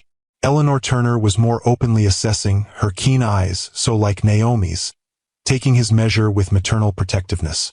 We've heard quite a lot about you, she said, accepting the flowers with a small nod of thanks. I imagine you have, Alexander acknowledged, not shying away from the implied criticism. Most of it probably not very flattering, and deservedly so. Robert's eyebrows rose slightly at this direct acknowledgement. Refreshingly honest, at least. Grandpa, come see what Dad brought us. Micah interrupted, tugging at Robert's hand. He said we can't open them until tomorrow, but they're really big. Did he now? Robert allowed himself to be led to the living room where Alexander had placed the wrapped gifts. Those are impressive packages. Maya approached more cautiously, studying the interaction between her grandfather and father with serious attention. Dad knows how to wrap presents really well, she informed Eleanor. He makes the corners perfect, and he knows about black holes. 2 very important skills, Eleanor replied with a small smile, her expression softening as she observed Maya's clear acceptance of Alexander. The afternoon progressed with a careful civility that gradually warmed as the Turners witnessed Alexander's interactions with the twins. He deferred to Naomi on parenting decisions, engaged genuinely with the children's excitement, and made no attempt to impress or overwhelm with his wealth or status. When the twins went down for their afternoon nap, exhausted from the excitement, the adults gathered in the living room for coffee. The conversation remained polite but probing, as Robert and Eleanor clearly sought to understand Alexander's intentions. "Naomi tells us you've been visiting regularly," Eleanor said, her tone neutral but her eyes sharp. "That must be quite an adjustment to your schedule." "The only adjustment that matters," Alexander replied honestly. "Everything else in my life has been rearranged to accommodate time with Micah and Maya." "And your family?" Robert asked directly. "How have they responded to the news?" "My sister has been supportive," Alexander said. "My parents haven't been informed yet, though that will likely change soon. When it does, I want to assure you that their reactions or demands will have no bearing on my relationship with the twins or my co-parenting with Naomi." Robert and Eleanor exchanged a glance, some silent communication passing between them. "We were there when Naomi arrived in Arizona 4 years ago," Robert said quietly. "We saw what your family's actions did to her. The humiliation, the threats, the fear."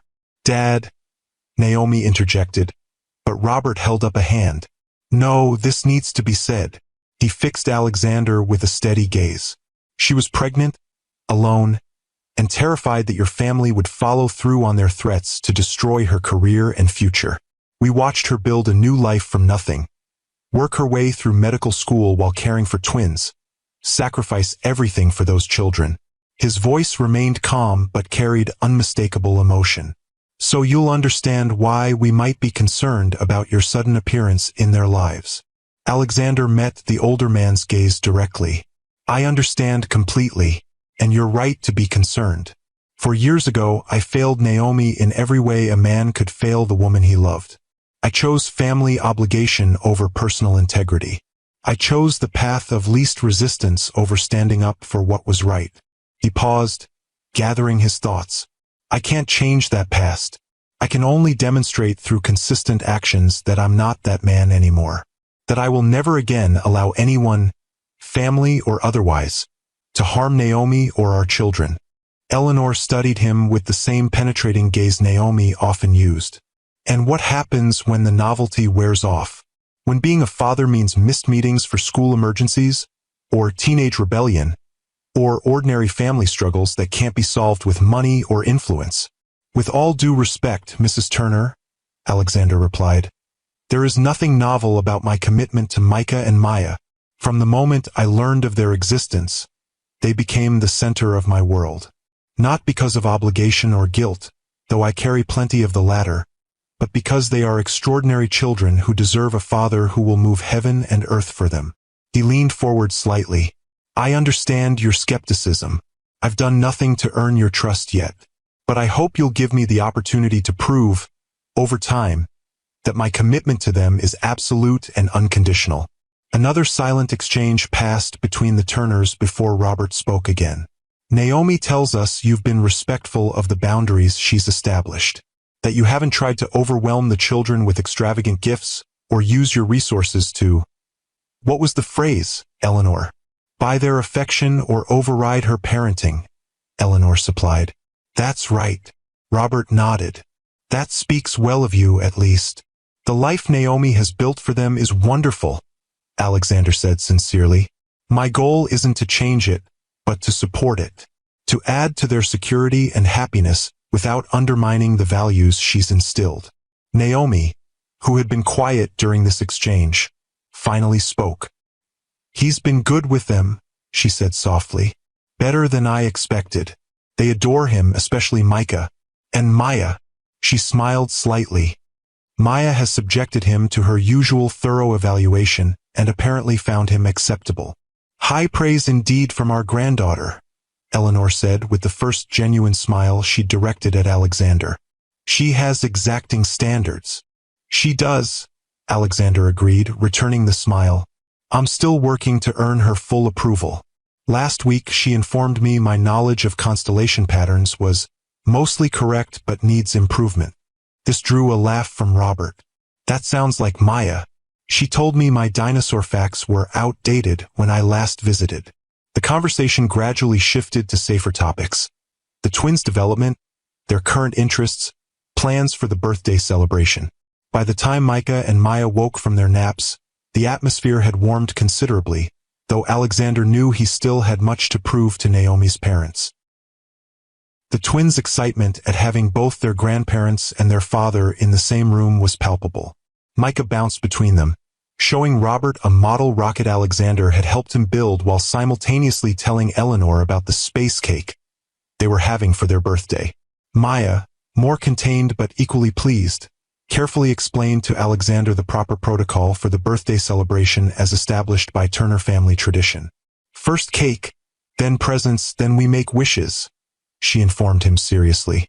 "Grandma says wishes after cake work better because you're happier." "That makes perfect sense," Alexander agreed solemnly. "Your grandmother is very wise." Eleanor, overhearing this, gave Alexander an appraising look that held a hint of grudging approval. As the evening progressed, he found himself included in family conversations and memories, treated not quite as one of them, but no longer as an outsider to be viewed with suspicion. When it was time for him to leave, Robert walked him to the door while Naomi helped the twins prepare for their bath. "I meant what I said earlier," the older man said quietly. "We saw what Naomi went through. The pregnancy alone was difficult, but doing it while finishing medical school, starting over in a new place, constantly looking over her shoulder for fear your family would find her." He shook his head. "It was a hard time." "I can't imagine," Alexander replied honestly, "and I can never adequately apologize for my role in causing that pain." "No, you can't," Robert agreed bluntly. "But what you can do is ensure those children never experience a moment of doubt about their father's love or commitment. That's what matters now." "I give you my word," Alexander said. "They are, and will always be, my highest priority." Robert studied him for a moment longer, then nodded. "Eleanor and I will be watching, of course. But for what it's worth, what I've seen today gives me cautious hope that you might be the father they deserve." Coming from Naomi's protective father, it was high praise indeed. "Thank you, sir. That means a great deal." The twins' birthday celebration the following day was exactly as Naomi had described: simple, joyful, focused entirely on the children's happiness rather than impression or extravagance. The small park near their apartment was perfect for the handful of preschool friends who attended, running and playing on the playground equipment, while parents chatted nearby. Alexander found himself in the unusual position of being introduced as Micah and Maya's dad, to people who had no idea who Alexander Pierce was in the business world, and cared even less. These parents judged him solely on his interactions with the twins and his respectful partnership with Naomi.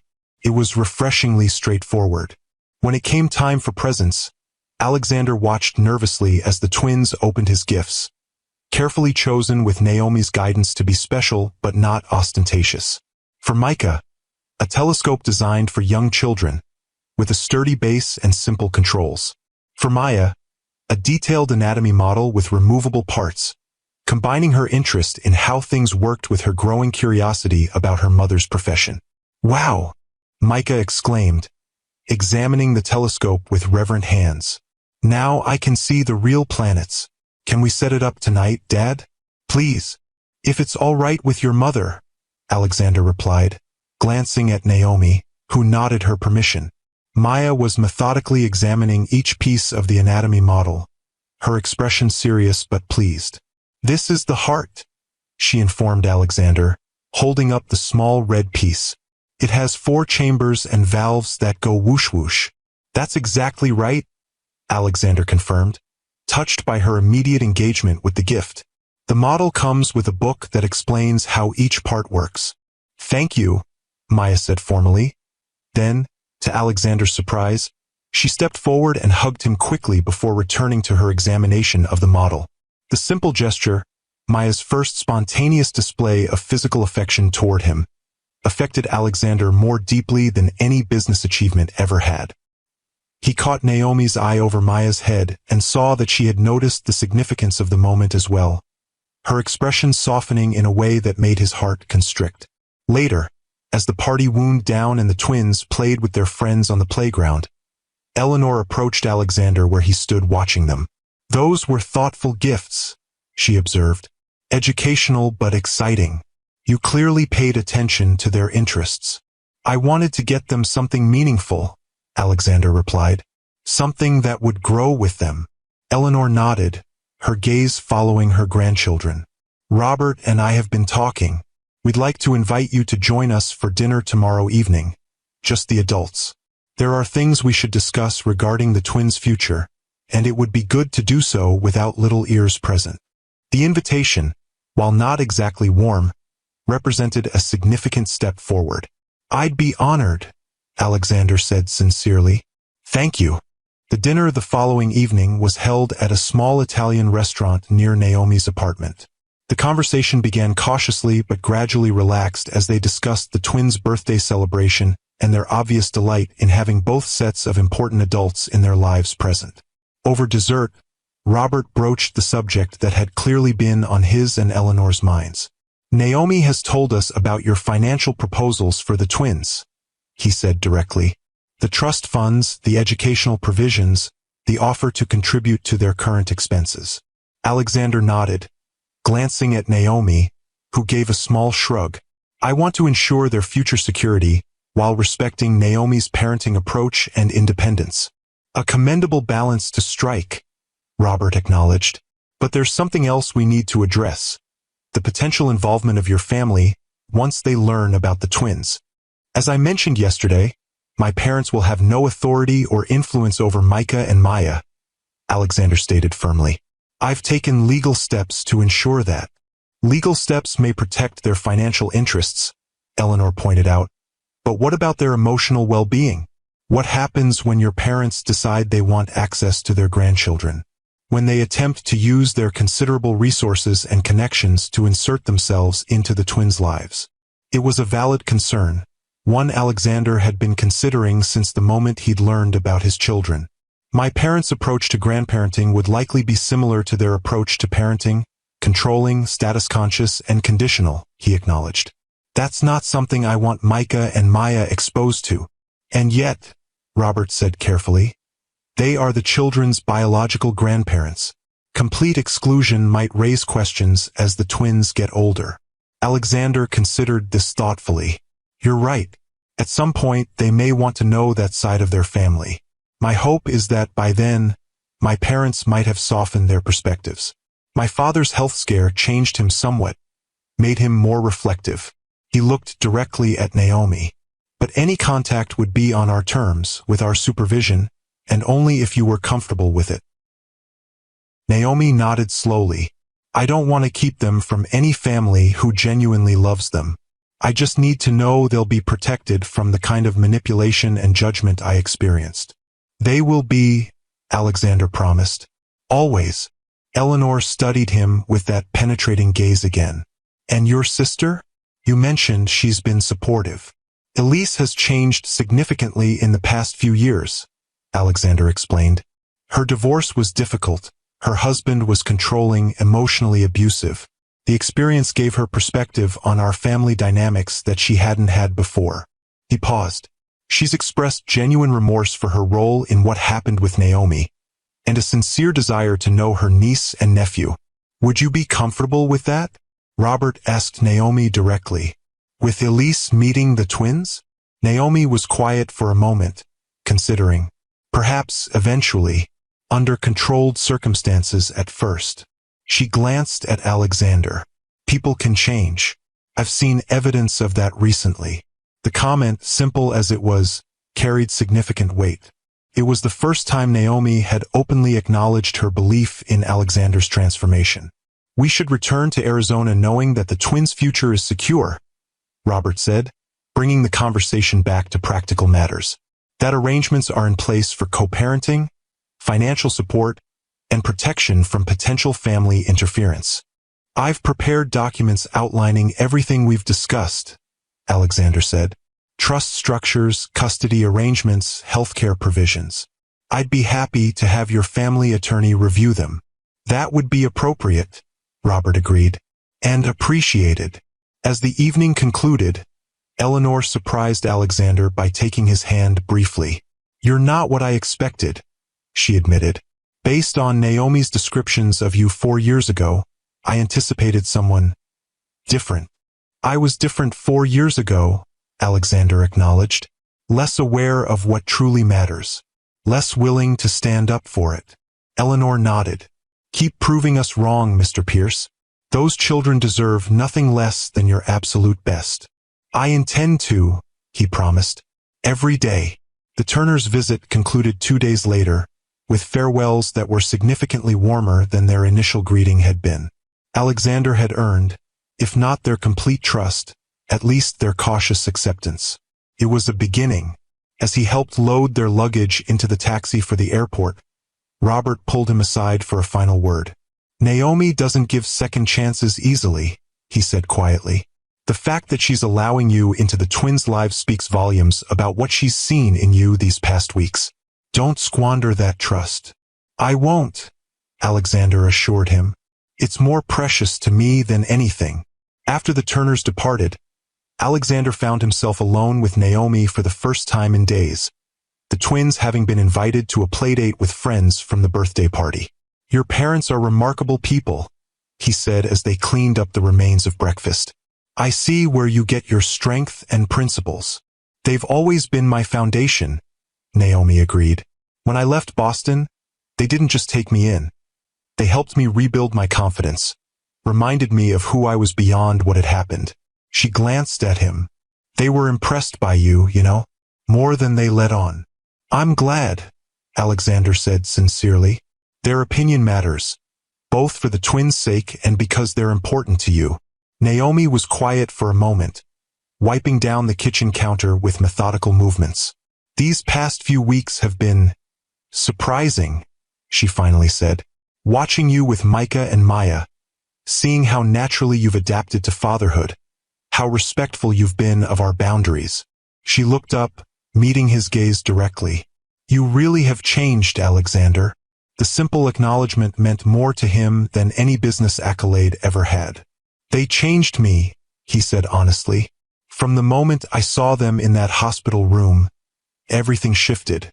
Priorities, perspective, purpose. All of it realigned around them. And your family? Naomi asked, the question that had always hovered between them.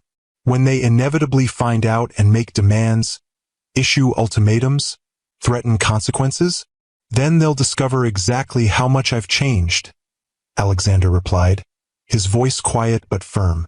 Because nothing, not family legacy, not corporate power, not social standing, nothing is more important to me than Micah and Maya. And, he added carefully, than making amends to you if that's ever possible. Naomi's expression softened slightly. We're finding our way forward, Alexander. One day at a time. It wasn't forgiveness, not yet. But it was acknowledgement of possibility, of a path forward that might someday lead to healing. For now, that was enough. If you believe that true redemption comes through actions, not just words, hit that like button. And if you've ever witnessed how children can transform us into better versions of ourselves, subscribe to Timeless Love Tales with Mr. Harrison for more stories that remind us of what truly matters in this life. The inevitable confrontation with Alexander's parents came sooner than expected. 3 days after the Turners returned to Arizona, Alexander received a call from his sister while at the office. They know, Elise said without preamble. Mother called me this morning, absolutely livid. Apparently one of her Boston friends saw you at the park with Naomi and the twins and recognized you. The friend described the children as unmistakably Pierce's and asked if you'd been hiding a secret family. Alexander closed his eyes briefly, having anticipated this moment but hoped for more time to prepare. How much did you tell her? Nothing specific, Elise assured him. I said I knew you'd reconnected with Naomi, but that any details were yours to share. She's on the warpath, Alexander. They're cutting their Cayman Islands stay short and flying to Boston tomorrow. Of course they are, Alexander said grimly. Thank you for the warning. What can I do to help? Elise asked, her support a relatively new but welcome development in their relationship. Keep me informed of their movements, Alexander replied, and be prepared to meet your niece and nephew soon, under happier circumstances than this impending confrontation. After hanging up, Alexander immediately called Naomi, who was between hospital shifts. "My parents know," he said directly. "They're flying to Boston tomorrow." Naomi was silent for a moment. "What do they intend to do?" "Knowing them, they'll attempt to see me first, to handle the situation privately. When that fails, they may try to contact you directly." Alexander's voice hardened. "Which they will not be doing. I've already instructed security at both Pierce Enterprises and my building to deny them access.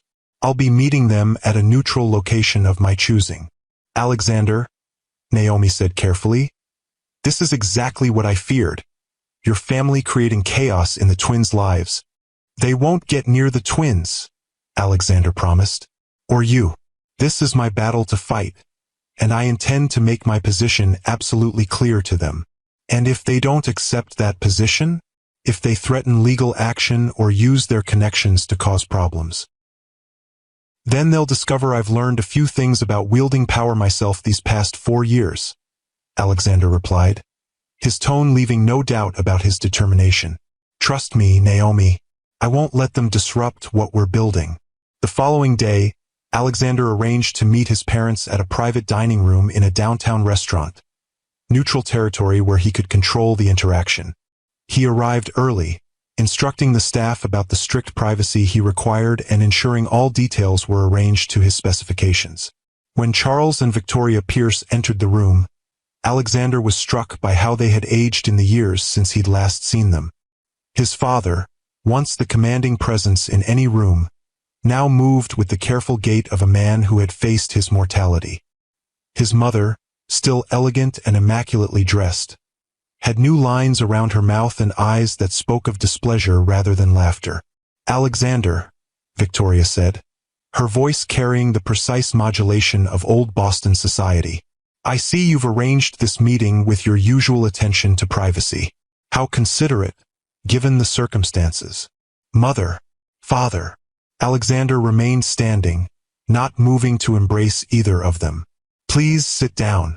Charles Pierce lowered himself into a chair, studying his son with narrowed eyes. "I assume you know why we've cut our trip short." "I do."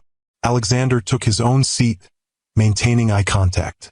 "You've heard about my children." "Children," Victoria repeated, the word dripping with disdain. "So it's true. That girl trapped you after all." Alexander's expression hardened. "That girl is Dr. Naomi Turner, a pediatric resident at St. Catherine's Hospital, and no one trapped anyone. I only learned about the twins 3 weeks ago." "3 weeks," Charles said flatly. "And you didn't think to inform us that we have grandchildren?" "Frankly, no," Alexander replied. "Given your past treatment of Naomi, I saw no reason to rush that particular announcement." Victoria waved a dismissive hand. "Ancient history. What matters now is damage control. We need to establish paternity officially, of course, and then arrange appropriate financial settlements and confidentiality agreements." "There will be no damage control," Alexander stated firmly. "Micah and Maya are my children. I've already confirmed paternity, though it was unnecessary. They both carry unmistakable Pierce traits. There will be no confidentiality agreements, no settlements, no attempts to hide or minimize their existence." Charles leaned forward, his businessman's instincts engaging. "Be reasonable, Alexander. We need to manage this situation carefully. The company's public image, the family reputation. The company is doing exceptionally well under my leadership," Alexander interrupted. "And as for the family reputation, perhaps it could benefit from being associated with something genuine for once, rather than the carefully constructed facade we've maintained for years." Victoria's eyes narrowed dangerously. "You cannot possibly intend to publicly acknowledge these children, to bring them into the Pierce family as if they're my son and daughter?" "That's exactly what I intend," Alexander stated. "Micah and Maya Pierce are my children, my heirs, and the future of this family, whether you approve or not." "And their mother?" Charles asked, his tone calculating. "What role do you envision for her in this arrangement?" "Naomi is their mother. We are co-parenting. The specific arrangements of our relationship are not open for discussion or negotiation." Alexander's voice was firm. What is non-negotiable is that you will treat her with absolute respect if you ever hope to have any relationship with your grandchildren. Victoria's laugh was brittle. Respect? For the woman who concealed our grandchildren for years, who used them to manipulate her way back into your life.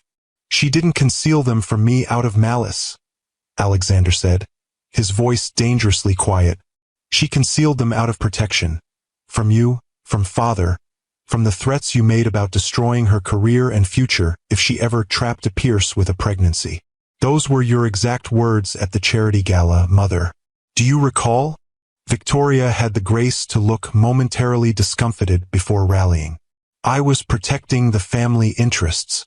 No, you were protecting your own narrow vision of what this family should be. Alexander leaned forward.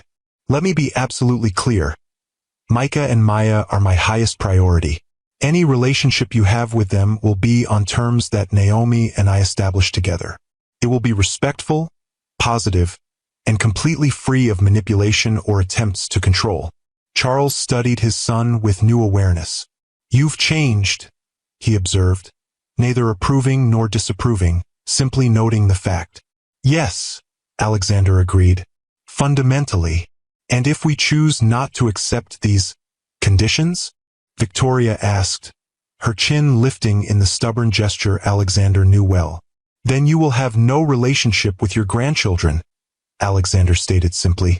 I won't expose them to the same toxic dynamics I grew up with. They deserve better. A heavy silence fell over the table. Charles was the first to break it, his businessman's pragmatism asserting itself. You seem to have thought this through carefully. What exactly are you proposing? I'm not proposing anything, Alexander corrected. I'm informing you of how things will be. If you wish to be grandparents to Micah and Maya, you will respect their mother, respect our parenting decisions, and interact with them in positive, supportive ways only. No attempts to mold them into your vision of proper Pierces. No undermining Naomi's authority or values. No lavish gifts designed to buy influence. Victoria opened her mouth to object, but Charles placed a restraining hand on her arm. And if we agree to these terms? He asked. Then, eventually, you may meet them, Alexander said. After Naomi and I are confident you can be trusted to abide by our boundaries. Any violation of those boundaries will result in immediate and permanent restrictions. You would keep us from our own grandchildren? Victoria asked, genuine hurt finally breaking through her controlled facade. I would protect my children from anyone who might harm them emotionally, Alexander corrected gently.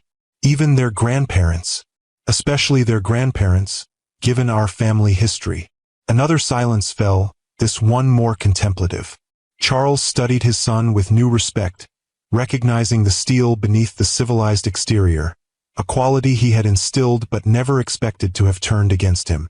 They're truly that important to you, he said finally. These children you've known for mere weeks. From the moment I learned of their existence, Alexander confirmed. Nothing in my life has ever mattered more. Victoria dabbed at her eyes with a monogrammed handkerchief, her composure finally cracking. I always wanted grandchildren, she said quietly, though perhaps not quite like this. They're extraordinary children, Alexander said, his voice softening slightly. Brilliant, curious, completely unique. Micah is enthusiastic and open-hearted. Maya is thoughtful and analytical. They both love space, stars and rockets. Something in his description, the genuine warmth and pride, seemed to reach Victoria in a way his arguments hadn't. They sound remarkable, she admitted. They are. Alexander pulled out his phone, hesitated, then made a decision. Would you like to see a picture? Both his parents leaned forward with undisguised interest as Alexander displayed a photo taken at the birthday party. The twins standing together, Micah beaming widely while Maya offered her more reserved smile, both wearing party hats and looking undeniably like Pierces. They have your eyes, Charles observed quietly. Both of them. And your mother's chin, Victoria added, touching the screen gently. The Pierce profile. Alexander watched his parents studying the image of their grandchildren, seeing the first genuine emotion either had displayed in years. It wasn't acceptance. Not yet. But it was a beginning. A crack in the formidable wall of Pierce family pride. "I need your answer," he said finally. "Can you accept the boundaries I've outlined? Can you respect Naomi's role and our parenting decisions? Because if not, this conversation ends here." Charles and Victoria exchanged a long look, decades of marriage allowing for silent communication. Finally, Charles turned back to his son. "We would like the opportunity to know our grandchildren," he said formally. "On the terms you've established. We can adapt," Victoria added, the concession clearly difficult for her. "For the sake of family." Alexander nodded, neither fully trusting nor completely dismissing their agreement. "We'll proceed cautiously, then. I'll discuss this with Naomi. If she's comfortable, we can arrange a brief, supervised meeting in the coming weeks." As the meeting concluded and his parents prepared to leave, Victoria paused beside Alexander. "This Dr. Turner," she said carefully. "You still care for her?" It wasn't a question, but Alexander answered anyway. "I never stopped." Victoria studied her son's face, seeing something there that seemed to surprise her. "Then perhaps we made a greater mistake 4 years ago than we realized." It was as close to an admission of wrongdoing as Victoria Pierce had ever come. Alexander accepted it with a slight nod, not pushing for more. "Safe travels back to the Caymans," he said. "I'll be in touch about arrangements for meeting the twins." After his parents departed, Alexander remained in the private dining room, processing the encounter. It had gone better than he'd feared, but not as well as he'd hoped. His parents had agreed to his terms, but whether they would truly abide by them remained to be seen. The Pierce family talent for strategic concession was legendary, appearing to yield while simply changing tactics. Still, he had made his position clear. For the first time in his life, Alexander had directly opposed his parents' wishes and established his own boundaries. It was a watershed moment not just for his relationship with them, but for his own sense of identity and purpose. That evening, he recounted the meeting to Naomi while the twins played in their room. She listened carefully, her expression thoughtful. "Do you believe them?" she asked when he'd finished. "That they'll respect our boundaries?" "I believe they want to know Micah and Maya," Alexander replied honestly. Whether that desire is strong enough to overcome decades of controlling behavior remains to be seen. That's why any initial meetings would be brief and fully supervised by both of us. Naomi nodded slowly. "I don't want to keep the twins from any family who genuinely loves them. But I need to be certain they won't try to undermine what we're building or turn the children against me in subtle ways." "They won't have the opportunity," Alexander assured her. "We present a united front on this, Naomi. Any interaction with my parents happens only with both our approval." She studied him for a long moment. "You really did stand up to them. Set boundaries. Protect our family." "Our family," Alexander repeated softly, the phrase warming him from within. "Yes, that's what we are now, in whatever form that takes." Naomi's expression softened. "The twins should meet their grandparents eventually. We can start with a short visit, perhaps in a public place like the park. Neutral territory." "Thank you," Alexander said simply, "for being willing to consider it after everything they did." "I'm not doing it for them," Naomi clarified. "I'm doing it for Micah and Maya. And," she added quietly, "because you've earned my trust these past weeks. You've proven that the children come first for you, above everything else." The acknowledgement meant more to Alexander than any business success ever had. "They do," he confirmed. "They always will." From down the hall came the sound of Micah's laughter, followed by Maya's more reserved but equally joyful response. The simple domestic sound, his children playing together in their home, filled Alexander with a contentment he had never known before. Whatever challenges lay ahead with his parents, with balancing work and fatherhood, with navigating his evolving relationship with Naomi, Alexander knew with absolute certainty that he was exactly where he belonged. After years of emptiness disguised as success, he had finally found his true purpose. Not in the Pierce family legacy or corporate achievements, but in the love of 2 small children who had claimed his heart completely from the moment he'd learned of their existence. And perhaps, someday, in rebuilding what he had once lost with the remarkable woman who had given him the second chance he'd never expected and would forever cherish. If you believe that true family is defined by love and commitment rather than blood or tradition, hit that like button. And if you've ever experienced how the love of a child can completely transform your priorities and perspective, subscribe to Timeless Love Tales with Mr. Harrison for more stories that remind us what truly matters in this journey we call life. Until next time, remember that it's never too late to become the person your children, or the child you once were, needed you to be.